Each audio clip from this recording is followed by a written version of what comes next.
Hello and welcome to today's design with Pam. Today we're going to be designing a card, a UI card in Figma.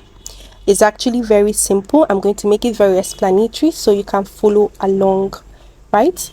If you're new to my channel, happy to have you here. Be sure to subscribe and hit the like button so more people can benefit from the knowledge I'll be sharing in this video. You can also share this video, and if you're a returning subscriber, welcome back. All right, so let's get right into it. It's not hard. It's actually very easy. So first thing first, you're going to create a frame. You go to the frame tool here and select frame, or you can just click F on your keyboard. So you can just drag a size here. The sizing I'm going to use for the width, I'm going to leave it as 557, and for the height I'm going to leave it at 785. Okay, so I go ahead to increase the corner radius to 40. I think I like it like this. I don't know why I keep dragging it. All right, so here it is. So once I have done that, I'm going to create this image here that you see here. I'm going to create it. I'm going to take my rectangle tool up here, or you can also click on arrow on your keyboard to activate the rectangle tool. Then I'm going to drag a shape here.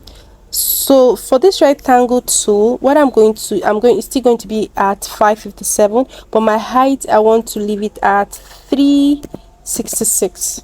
all right, so I'm not going to touch the corner radius for this one. Then I'm going to click on the rectangle tool itself. Make sure I select the rectangle tool and then click on the right of my mouse and then go to plugins. If you don't have, once you click on plugin, if you don't have Unsplash on your recent activity, you can just go to manage plugins and select Unsplash to activate it. So I'm going to go to Unsplash. Unsplash is a place where you get images, nice images that you can use on your designs. So Unsplash is running, so I'm going to click on it's just a simple card. This card is more like a card I can use. Maybe I'm creating a website for someone that offers different courses, and maybe I want to advertise for CV writing, so I can use this kind of card to display on the section for courses, maybe CV writing, LinkedIn optimization, UI UX design, just anything. But the information on these cards are going to all be different. So I'm just going to write CV writing to get an image that speaks to CV writing. So once I click on it and it populates, so just for you to know again, my rectangle here is selected. So most times it actually takes me time to kind of decide on which image, because I like the image to really speak to my audience. But for the purpose of this tutorial, I'm going to select any image at all. So I'm still doing it. I have a thing with trying to get the perfect image. All right, so let's just go with this one. All right, so it's fine, but still not giving me that vibe. But anyway, we're going to make do with it. So I'm going to click on T on my keyboard because I want to activate the text box tool. Once I do that, I'm going to write CV writing here. So the font is on prompt, so you can choose any kind of font you like. It could be prompt, but let's not go into details about font. I could create another tutorials for that on how to choose the perfect font, but generally you can use things like Lato font. It goes well in designs, right? Then I'll just increase it because I'm going to increase this the weight of this font, because I want you to, once you look at this card, I want it to be like the first things you see. Then I'm still going to increase the size. Let's go with a 24. 32 is okay, and I think it's too bold. Let's take it back to 32. Then I'm going to hold an option key because I want to duplicate this text here, drag it here because I want to put the dollar sign. So I'll dollar and I will say $40, right? So because I also want this dollar sign, the amount to stand out, I'm going to change the color to this. I already have this color selected here, but you can see it's the color code, but no, it's this one, right? So I'm going to make this one extra bold because I want you to see it. And I'm going to select the two by holding my shift key. I click on the first one, hold on to my shift key and select the other one, and then click shift A because I want to activate the auto layout here. Then I'm going to central it and make it central here.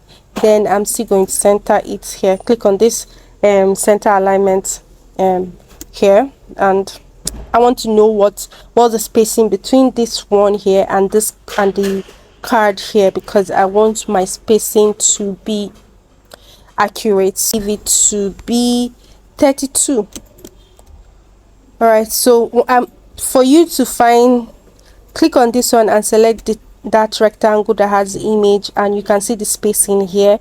Let's leave it at 32 really. All right, so this is centered already, it's in the middle. Then I am going to click on my T to activate the text box again, and I am going to create a text box here because I want it to be a fixed size, right? So I'm going to select the text I already have here, go back to activate my text box again, and then paste my text. I think this is okay. No, but the spacing between the two, I'm going to select this one, click on shift and select the next text, and I don't want the spacing to be as much as 32 because they're kind of related items. So I'm going to leave it at, let's say, 24. Okay, then I'm going to create an auto layout just like we did before. Select the first one, click on shift, select the second one and click on shift A to activate your auto layout. And I'm going to let's make it aligned to the other side. All right, so now the next thing for us to do is to create our call to action button here. I'm going to click on R on my keyboard and I'm going to drag a shape, this rectangle here. Then I want this rectangle to have the corner radius too, right? Because think about it, this section has corner radius, and then this one, it will now have sharp edges. We don't want that. So let me make it 40 for starters. Doesn't look good. I'm going to reduce the height to 64. No, that's too small. Let's give it an 80. I think it's okay. Then let's change the color.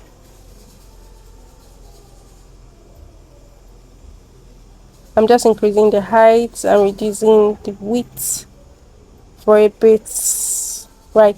I also want this this call to action button to be very noticeable, so I'm going to change the color to the same color we have for this price.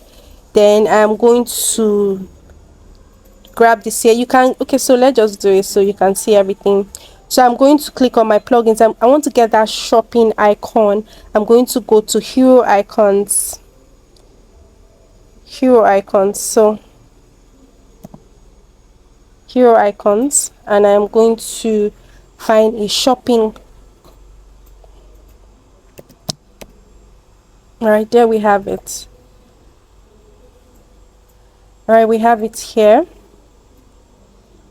but I'm going to increase it a bit. I'm going to click on this constraint proportions here. I'm going to activate it so that when I increase the width and the height, they are both 20. I want them to be increased at the same time, so I'm going to increase it to a 32.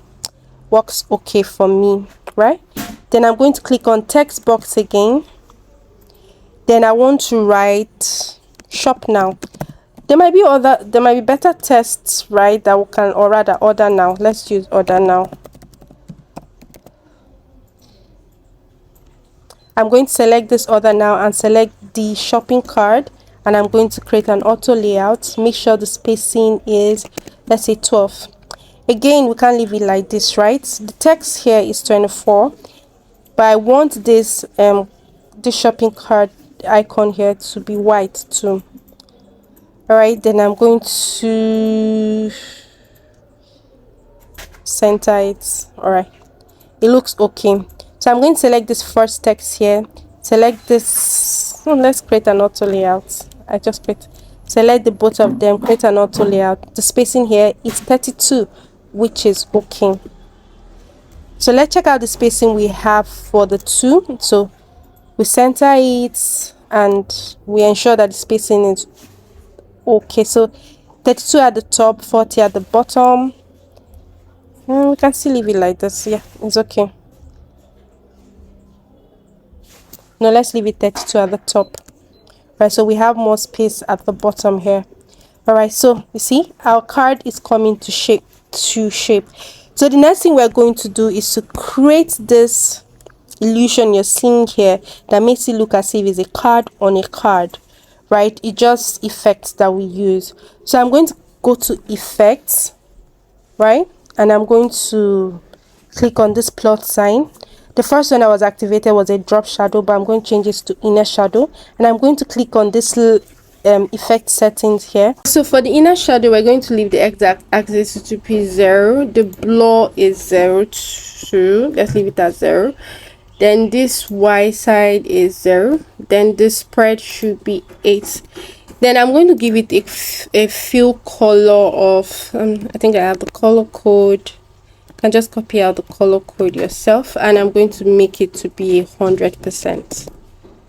All right, so you can see the effect that we've created here. It has like a thing going on at the edges here. So the next effect that we're going to add is a drop shadow. So for this drop shadow, let's change the setting to be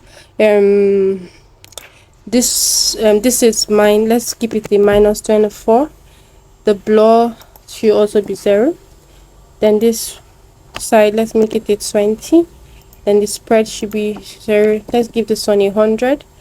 Then let's give it this fill color 383838. All right, so now it's going to be more visible on a white background. So I'm going to select the frame and create a, there you go. So you see, so you can have this, you can use this as a hover effect. So let's say you have the card here, and then maybe when someone hovers around there, then you can see this effect. So all right,